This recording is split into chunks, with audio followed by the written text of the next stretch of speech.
Hello, I'm Danielle Smith, formerly of the mainstream media. And the reason I say formerly of the mainstream media is in some ways the topic of this panel discussion. We are going to be talking about how to build back the conservative movement. But in the last year, I went from being able to play Tracy Ullman videos mocking the woke to it being a firing offense if you don't talk sufficiently appropriately about systemic racism. And so in starting with this panel discussion, it was interesting to hear the ways in which those from different minority ethnocultural communities talk about issues of race versus how we are told by progressives we need to talk about race. So I want you to know that the language is going to be different than what you hear on the CBC. We won't be talking about intersectionality and white privileged, racialized Canadians or Latinx. I don't think that those from the Latino community refer to them that way, but we will be talking about members of the Black community and how to reach out to them. We have a Tibetan Canadian who's going to talk to us about his journey to becoming a conservative. We will talk about minority communities, but also ethnocultural communities, because in some parts of the country, the ethnocultural community is the majority. So I want to just sort of frame that for you. We have a panel that is, they're not hypersensitive. And so we're going to be able to go through these issues, I think, in a way that is going to be real and practical and probably a little bit surprising for you as well. Because some of the issues that conservatives talk about that turn off those that we're trying to attract are going to be a lot centered around the issue of economics. And so we'll talk about that as well. So let me go through and I'll tell you how we'll approach this panel. We've got four incredible panelists who have wonderful perspectives. We've got the Honorable Monty McNaughton, who's Labour Minister, Jamil Javani. Well, I'll introduce him more formally in the book that he has written.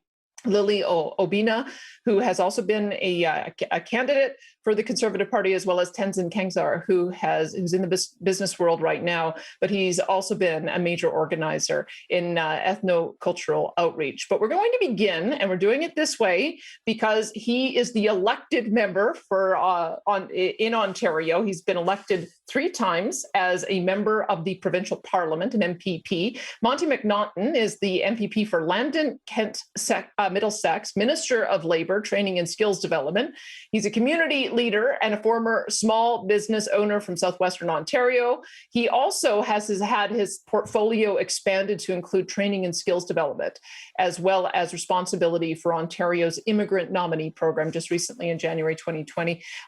Please welcome Monty McNaughton. And Monty, let me put it to you just to begin with, because I think we want to talk about this. You've got a lot of hats that you wear. So you're doing outreach to new Canadians and thinking about how we do that outreach to match the Ontario job market. But let's begin by talking about the union movement and reaching out to organized labor, because I would say that if there's one big fail that the conservative movement has had in attracting new members, it's union leadership. Maybe not so much union members, but certainly union leadership. So tell me how you see the problem and how you think conservatives can address it. Well, thanks, Danielle, and it's great to be on this panel today and at this conference with conservatives from coast to coast to coast. Look, my philosophy is that we need to spread opportunity more widely and fairly, and unions have a role to play in that. I remember when I took over the role as Minister of Labour under Premier Ford, in the first 100 days, I met with over 100 labor leaders, which was quite something for a conservative Minister of Labour. But one of the responsibilities and one of the great opportunities we have is to fill this skills shortage, at least in Ontario, and I know it's the same across the country. So for example, we partnered with private sector unions, especially in the construction sector, to really spread this hope and opportunity widely. And I just want to give one quick example. A few weeks ago, I spoke to a young lady named Natisha from the GTA. She told me her story. She was on welfare, a single mom, had 2 kids, and she got to participate in a 12-week skilled trades program through a pre-apprenticeship program that the province's funds, the province of Ontario funds. And she tried the different trades. She just became a journey person, and she told me just how life-changing it has been for her. She's making over $44 an hour with pension, with benefits. This is the type of partnership that I think we as conservatives can strike. and it's in the benefit of working class families everywhere in this country. Can you just elaborate a little bit more? Because I interviewed Unifors Jerry Diaz on the issue of shutting down the Canadian airlines from travel to hotspot destinations, incidentally, not the American and other airlines. And I just thought Jerry Diaz has been one of the greatest antagonists to the conservative movement. I mean, he looked at it, I think he even did um, an ad suggesting that he was going to be the sort of the leader of the rebel rebellion against the conservatives being able to get reelected. But you talk to the guy, and he's so basically conservative. He should be with us. Why isn't he? Well, look, I work with Jerry and many other blue collar union leaders every single day. I think it's important that where we share the same values, we work together. So around health and safety, for example, all of us want to protect the health and safety of every single worker. We want to ensure that there's good, meaningful jobs, because good, meaningful jobs truly change lives. They make all of our families stronger and build stronger communities. And lastly, around the upskilling and retraining, we need to give people a hand up, help them get better paying jobs.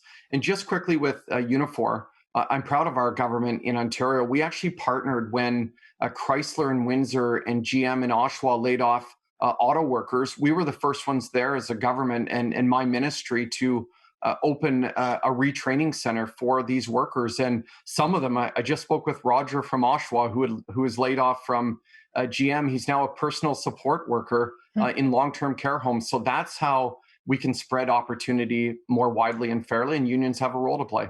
And I will go on to the next speaker in just a second, but can you just tie in your approach on the provincial nominee program? Because you've got a large number of existing cultural communities. You've also got a large need that you talked about for skills shortage. And it sounds like your allotment is also increasing for the number of nominees that you're able to select in Ontario. So how is your approach going to be to that issue? Well, immigration plays a huge part in filling the skills gap that we have in Ontario. I remember a Conference Board of Canada report prior to COVID-19. Every single day in the province, 200,000 jobs were going unfilled.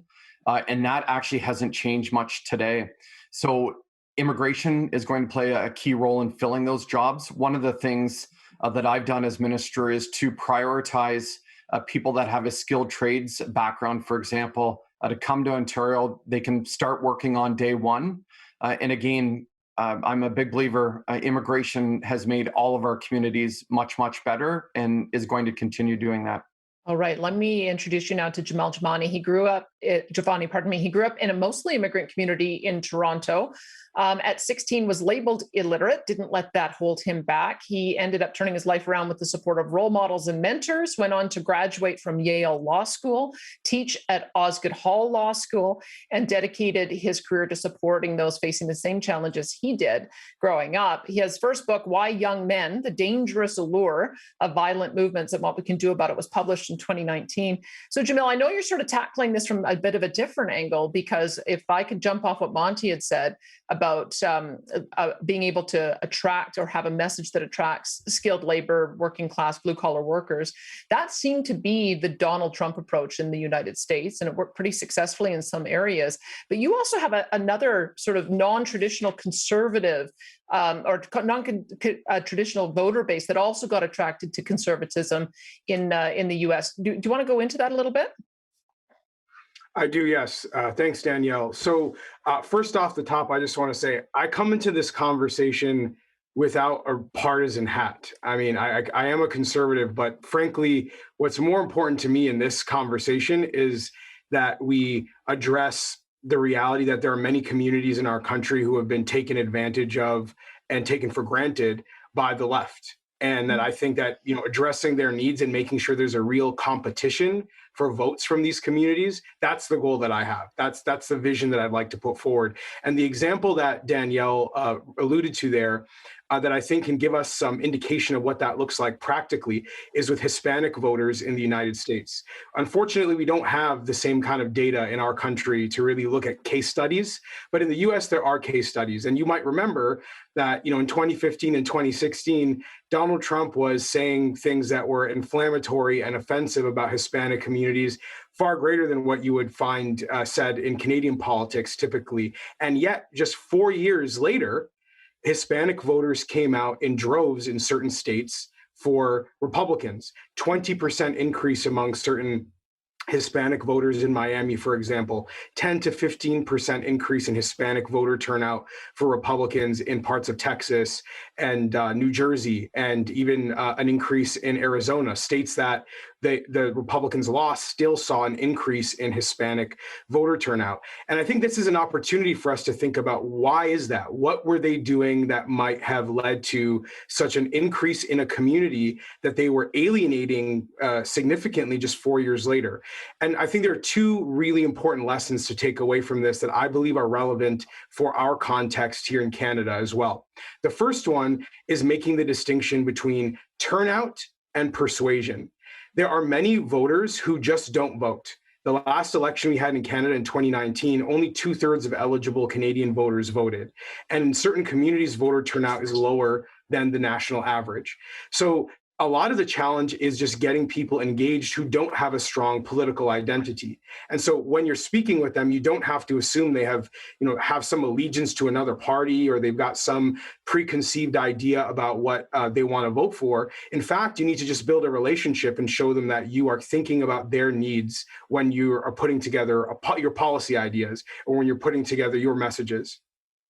And then, of course, you have. Sorry, I thought you were pausing. Go ahead, continue, please. Well, I'm just saying, on the other side of that, you have the persuasion, which I think is trying to get people to vote differently. People who may have voted for the left in a previous election and now are going to reconsider their options. And what I think the Republicans did especially well when it came to persuasion is, and by the way, when we say persuasion, that is in groups, women, non-college educated voters, newcomers. I mean, these are groups that you would not assume are going to be easily won over by Republicans. And yet they were able to do so by being very clear with a distinct message. They were criticizing defund the police. They were talking about tax cuts for the middle class and the working class. They were talking about economic policy that will create opportunities.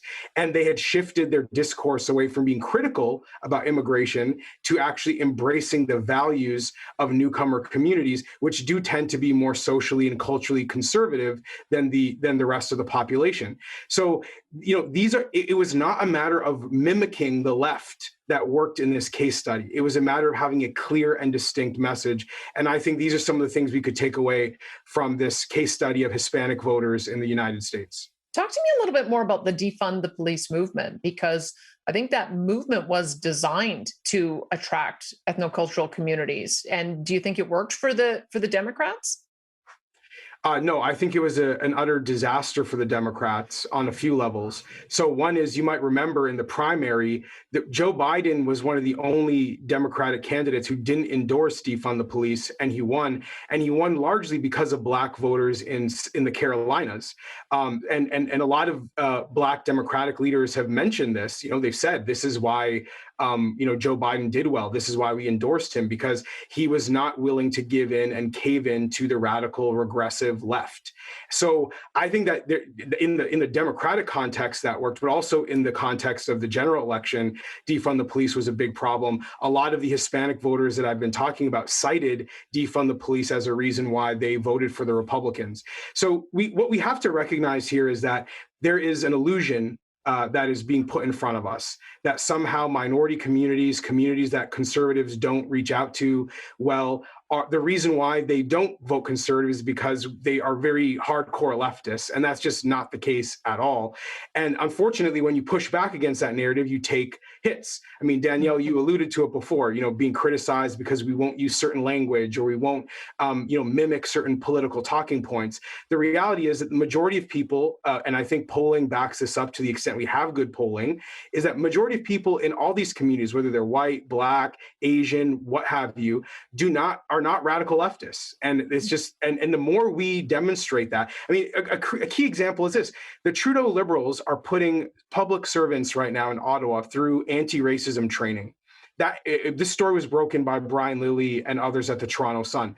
The anti-racism training is teaching our public servants in Ottawa that objectivity, individualism, and urgency are white ideas. The average person in our country who is not white would be offended by that. And yet we just sort of act like that is somehow an acceptable way of talking about minority communities or people of color. These are the sorts of things we got to be vocal about and challenge. And we will see most people of all races are on our side on these issues. But if we're too afraid to put our ideas out there, then we will lose by default. All right. Thank you so much for that, Jamil. Let's see if Lily Obina agrees with you. She's a graduate of Dalhousie University with a master's in business administration and a certified project management professional. Lily has campaigned for a number of conservative candidates for federal and provincial elections over many election cycles. She ran for the Nepean Conservative Party nomination in 2015. You're also from the Black community as well in Ontario. And I want to just jump off one of the points that Jamil said and get into a broader discussion as well about the messaging conservatives need to have. But do you agree with Jamil about the issue of the defund the police movement? Because it did come up into Canada also. Is this something that is winning votes for those on the progressive side? Tell me why not. Not at all. I think that the defunding the police is a message that we should stay away from. It's not really resonating with the Black community, to be honest with you. The Black community is more focused around justice. It's not about the police itself, like defunding the police, but it's mostly about justice. So then tell us what it is that is missing in the conservative message. Why is the Conservative Party not the go-to for a lot of voters in the Black community? So there's a few things that always come up to mind, and when I talk to the Black community, one of the things is let's say the conservative message itself. We always talk about reducing the size of government. We always talk about cuts, and most Black community people always feel that is really about them. So when you say I'm going to have like a cut, they always feel like it's going to be directly affecting them. Even so, we need to explain it a little bit more. We need to maybe try to massage that message a little bit. Secondly, I think that we need to be able to empathize with what goes on in the Black community. For example, when they say we are experiencing systemic racism, let's recognize that. Let's be empathetic. Let's have a more conservative with heart, so that you care about people. You really listen to them and pay attention to what they're telling you. You might not have solutions to everything, but at least just acknowledge that the problem exists. Can you? I know Jamil has a different take on that, and Jamil, I'll give you a chance to respond to it after we bring Tenzin in. But tell me, give me an example of what systemic racism looks like, so that people have an understanding of what the experience is, so that we can be empathetic. It can be so simple. I actually tell you a story about my son. My son his name is Eric Sabiti. And most people always think my son is Italian. So when they invite him to come for job interviews and he gets hired, oh, we thought you were Italian. They always think because of the name Eric Sabiti, they find out that he's Black. So just in those simplistic things, you can actually relate to a lot of people who don't get called. So you can see that there is really a system that is not working for someone. We might not understand it fully because we are not it doesn't happen to you because your name is maybe like Lily, my last name is Smith, for heaven's sakes. Yeah, exactly.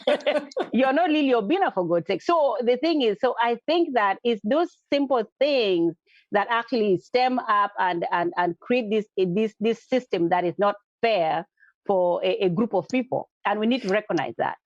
Let me ask you one more question so people understand this, because when you said that when conservatives talk about making cuts, that there's this perception they're coming for me, that shocked me, because when I talk about cuts, I often talk about let's protect the front line, and we've got to get rid of all those layers and layers and layers of managers. And so I see it completely opposite. Why is it perceived differently when your community hears about cuts? Because they feel like when you say I'm gonna cut, let's say, like some jobs, they always feel like the conservatives are coming after them, the frontline people. So they feel like they're coming after. They don't even try to analyze the situation and try to say, okay, this is about maybe top management or have the principles to try to understand that information. So all they do is just say, wow, they're coming for me. You see, there they go again. They are coming to cut me out of my job. And you see, economics is very important to Black community. So they know that they're going to lose their jobs when the Conservatives get into power. So they try to actually vote against them. Even if they have to form a coalition, they will form a coalition with anything that will keep the Conservatives out. All right. Thank you for that, Lily. We'll see if Tenzin Kengsar agrees with you. He has a unique multi-sector profile of leadership with startup, corporate, government, and nonprofit sectors. He's a graduate of the McGill School of Management, but he also ran as a candidate for federal member parliament in Montreal. You will note the sweater behind him in the background in the 2006 elections.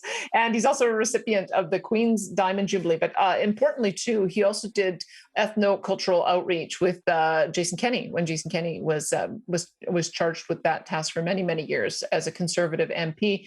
So Tenzin, let's talk a little bit about this, because that's a hard lesson to hear as a Conservative who often talks about fiscal austerity and the need to get spending under control. To hear that it's such a clangor in various communities. Is that your experience too? I think I'd like to just start by maybe pulling back the camera lens and saying, we definitely have challenges, but look, there have been two leaders, Prime Minister Brian Mulroney and Prime Minister Stephen Harper, with the support of Jason Kenney, where we've won a vast, strong majority share of the new Canadian vote, right? So let's, as Conservatives, honor tradition, let's honor history and look back and say, we've done it well, right? So, without being too negative and hard on where we're at today. But absolutely today we have work to do, right? And I think our collective challenge is, let's not make these episodic 10-year cycles, right? And I think to come back to Lily's point is, new Canadians or ethnic Canadians, they're also regular human beings, right? And no one likes it when you're approached just during an election. That's very transactional, right? Mm-hmm. The hard work, and Monty would know this, and you would know this too, Daniel, is what you do before an election, what you do in opposition, where you develop those real meaningful relationships. Because for new immigrants, for ethnic Canadians, these very personal relationships, they have a bigger impact on how they sway a vote compared to, I would say, non-ethnic voters, right? And so that's something that, under the leadership of Jason Kenney, he just did just incredible work, right? I think he was dubbed the Minister of Curry in a Hurry for a reason. He was doing 15 to 50 events every from Friday to Sunday, and he developed those personal relationships before an election, right? And so I think that's an important message. No matter what the issue is, whether it's cuts, whether it's policies, that you have to develop those genuine, meaningful relationships, before an election time where everyone is somewhat jaded, right? Tenzin, tell your personal story as well, because I think that it's a familiar one where there is this sense that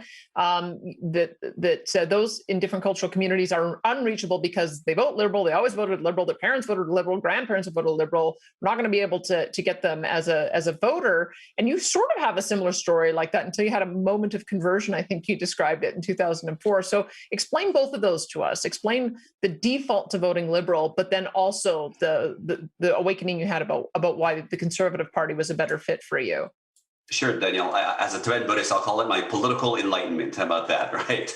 But, like many refugees who come to Canada, most refugees were very politically aware because of the fact that we're refugees, but we're not partisan per se, right? And choosing one party or the other. So, I would listen to my late parents and our community members and the multicultural friends I'd have, and just voting Liberal was just what we've done, right? What we've always did, we've never questioned it, and you just do it blindly. But my own journey, having, my family, and I think everyone knows the cultural genocide that Tibetans faced under the occupation of communist China. When you start listening, right? Incredible things happen when you really listen and you really ask good questions, right?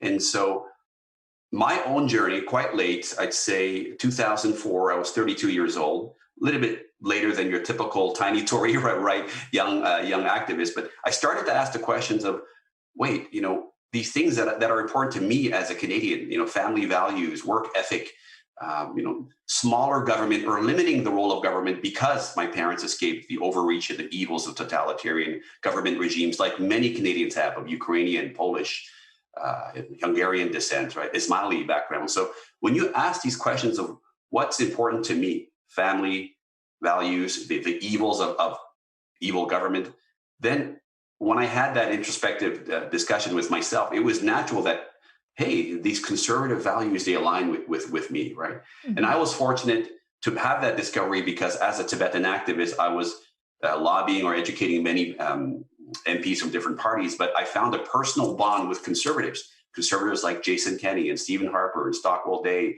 Senator Danino, Rob Anders. And I would encourage, today that I think that's part of our recipe to get back to winning the trust and building those relationships on key issues that matters, right? There are these micro issues that the mainstream media, the CBC or the Toronto Star may not pick up on, but they're incredibly important to these small communities, right?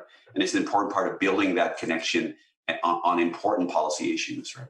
Let me go to Jamil, because I know that you have a bit of a different view on this question of systemic racism. I think those of us who've tried to navigate over the last year and been bitten and canceled, like I think of Stockwell Day getting canceled off his CBC appearance because of him depreciating the experience of systemic racism. I know Conrad Black also got deplatformed for the same thing. It's a complicated area for those of us who haven't had that experience to even navigate into. What's your advice for us, Jamil? Yeah, there are a couple of things I'd like to say there. So first, I would say that what are we talking about when we say systemic racism? Like, let's be very specific here. If the example being provided is that some people, my last name, my first name might also be read on an application for a job, and a racist person could say, this guy doesn't sound like he's from Canada, we're not going to hire him. Is that a system being racist, or is that a person being racist? And if that is a racist person, why am I giving him or her cover by calling this a system when I should be trying to use our human rights laws to deal with that racist person, not make this into a theory like we're in a university class and we're talking about a system? So that's one point that I'd like to make, is to be very clear about what we're discussing. The second thing I want to put forward is that we have to be very careful about defining problems in ways that we're not prepared to offer solutions. So let's just think about this. If we look at inequality in our country right now, and there is serious inequality that affects certain racial and cultural groups more than others, that is a fact of life in Canada right now, and it is heartbreaking in many cases. Are we going to actually offer a solution to these families who are experiencing this inequality by talking about systems when that is actually really the left's game? Are we gonna do a better job talking about systems than a party that is literally a socialist party that wants to take over the entire economy? Are we gonna do a better job of systems than a party that embraces Marxist thinking about social change? We're not. And so what we're doing when we use the left's language to talk about problems without accepting what that means for solutions is we are encouraging people to live in a position of victimhood and resentment. We are living in problems without emphasizing solutions. And I got to tell you, as a person who's lived in minority communities my entire life, as a person who's grown up in a situation where we were not getting adequate opportunities and support from public services, as a person who has grown up, as Danielle mentioned, was considered illiterate in high school, knowing darn well that I was capable of being able to read and write, but I was living in a system that was telling me I couldn't. What was the solution there? And does the Conservative Party have a solution for people in that situation? If so, and I believe Monty or Minister McNaughton alluded to some of these solutions earlier, then that's what we should be putting our attention on. But encouraging people to live in problems that we don't intend to solve or that require a leftist solution, I don't think that actually gets us anywhere. And I worry that what it does to communities that need encouragement and opportunity and empowerment, the things that we actually do offer in spades, things that we offer in a much more effective way than the other side of the political spectrum. Let me put it back to Lily.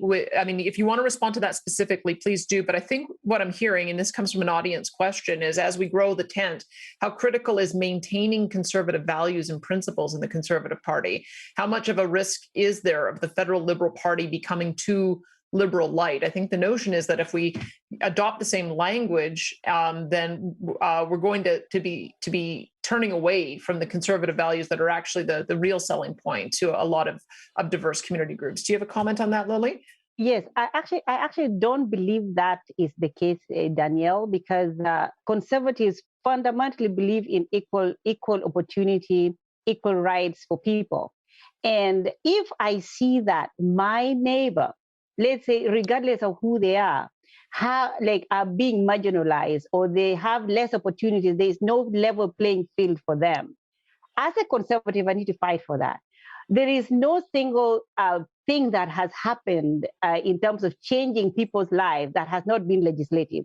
Let's look at women's rights. Let's look at voting rights. Let's look at all those things. So I think as conservatives, we should actually take the mantle and be able to recognize that these things are happening, deal with it, figure out strategies of dealing with it, whether it's legislatively, but at least acknowledge that they're happening. It's something that is going on. And those individuals need to be part of our party. And in order for us to do that, we need to own the problem. I really disagree with Jamil in trying to make it such as if it's a small problem. It's not about the name. It's bigger than that. It happens in private sector, in government, in all the departments. What if, let's say between me and you, Daniel, I cannot obtain a loan from a bank because the regulations or the requirements needed for that loan keeps me out. But you are able to get that loan. That means you're able to be able to set up a business for yourself, do better for yourself. But I can't do that. So it's not about, and you cannot itemize it. But I think as conservatives, we should actually acknowledge it and look at it and listen so that we are able to enact laws or push for those causes that actually protect those people. Let me see if one day, you never know how things will happen. Like at some day you might become a minority yourself. But you're protecting the society and protecting everyone when we actually push for this. Let me then put it to Tenzin and see if you can bridge the seeming divide there, because I think that there is this concern that if all we do is offer liberal policies, but we'll do a little bit less of it, or we won't do it as well, or we won't do it as much, then we're not going to achieve the objective of bringing new people into the tent. But worse, we're going to alienate those who were there in the first place. So Tenzin, how do you talk about these issues, and what do you think the message is that actually resonates in the communities that you've worked with? Sure, if I may, let me reflect back to my time in the Harper government, right, working for Minister Kenney. Our playbook was very simple. We were very confident that most new Canadians were small C conservatives. We just had to make them big C conservatives, right? It's really that. And I think that's worth repeating, to make small C conservatives into big C conservatives. And I would even add that applies to most Canadians. It's not just an ethnic Canadian thing, right? So I think when we do that, and how do we do that is, the playbook that we use, without, sharing all of our tactics, right? We wouldn't want to do that on this call, but really it came down to 3 pillars, right? It's the values, continually speaking to our values. And then they would start to, maybe tune into our radio station. The signal will become clearer, and say, okay, now I'm listening. And then developing that presence or that relationship with that community, right? Because after they say, okay, we believe in your values, we see we have shared values, but you don't come to our events. Or I think one of your party members have made racist statements, and you can only combat that by, developing genuine, consistent day-to-day relationships, not just during election campaigns. So your values, presence, and then the policies, right? Specifically to the Black Canadian community, when we were in power in the Harper government, we engaged the Black community very often. We did recruited amazing candidates, but there was a specific policy issue of, and Jamil and Willie may know this, the Karn radio station, the only radio station that was belonging to the Black community, was getting blocked by the CBC to allow it to have a stronger reach across the GTA, right? And they came to our office, and boy, did Jason Kenney and the cabinet, we delivered, lightning fast on that issue. At the end of the day, Canadians, whether you're ethnic or not, you want to approach a government who's in power and then see a result fast. And I think we did that really well over the decade in the Harper government, and we can get back there again. And I would say Monty and Ford Nation and Ontario is proof of that too, right? So we can get there, right? A combination of speaking to our values proudly and not being liberal light, being present in the communities, and then delivering or speaking to policies if we're in opposition. I think we just have to stick to those fundamentals, right? Let me finish up again, going back to Monty, because I think that the perception problem still stays there. And I think part of it is that there's always some bozo, right? There's always some bozo eruption that happens during a campaign that impacts the rest of the team and paints them in a certain way. So talk about the perception of racism or the perception of being anti-immigrant, and how those kinds of issues can be dealt with, so that when you do have the individual racist that Jamil was talking about, that it doesn't just end up sweeping the entire movement. How do you see that, Monty? Well, look, I don't tolerate any forms of racism, discrimination, or hate. That's why we have very strong rules around that in Ontario when it comes to workplace health and safety. I think as Conservatives, we've got to take a really optimistic and positive tone. I think our message has to be, let's spread hope and opportunity to everyone. The Liberals are talking about a great reset and wealth redistribution. We have to form policies and take action around lifting people up, and that's through work, meaningful jobs, good jobs. It strengthens our families. It keeps, moms and dads and parents together for their kids. It ensures that they can enroll kids in minor league sports or make a donation to a local church or mosque or other place of worship. So I'm just really passionate. I believe that we are the party of working class families, and we have to spread opportunity more widely and fairly, and all of us have a role to make that happen. But it's an optimistic message that resonates with every single Canadian. I have a question that came in. The pandemic is top of mind for everyone for a variety of reasons. Has COVID changed how we should build the Conservative coalition? You must have heard that question was coming in, because you answered it perfectly. Thank you so much to all of our panelists today for their great comments. We had Monty McNaughton, Jamil Javani, Lily Obina, and Tenzin Kangzar. Thank you all for being here today.